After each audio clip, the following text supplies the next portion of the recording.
the Saggy ceiling fan.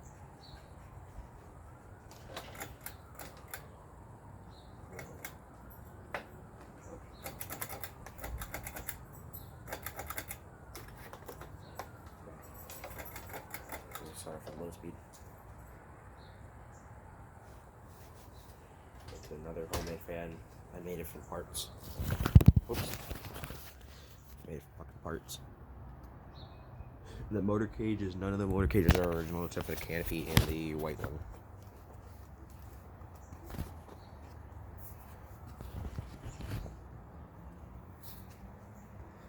It's super droopy, is it? It's really slow.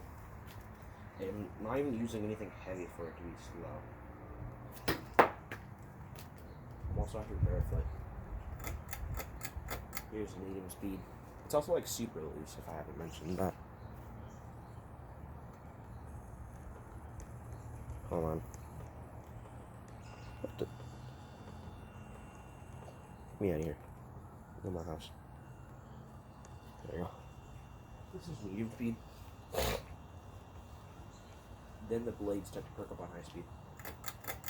It actually blows air when the blades perk up.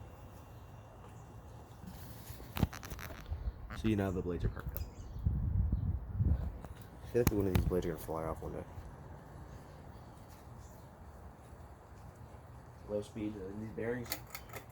This is the fan I found on the curb. The bearings are rusty and the motor is rusty in general. Because when I opened the motor cage, I had to put this black piece on, the black motor cage on. Wherever it was sitting, which was next to like a trash can with the broken blades, it was fucking fucked, and it had all the rust over the motor, like everywhere. It was in the motor, stuff like that. But yeah, it's a super good thing. I'll see you in the next video.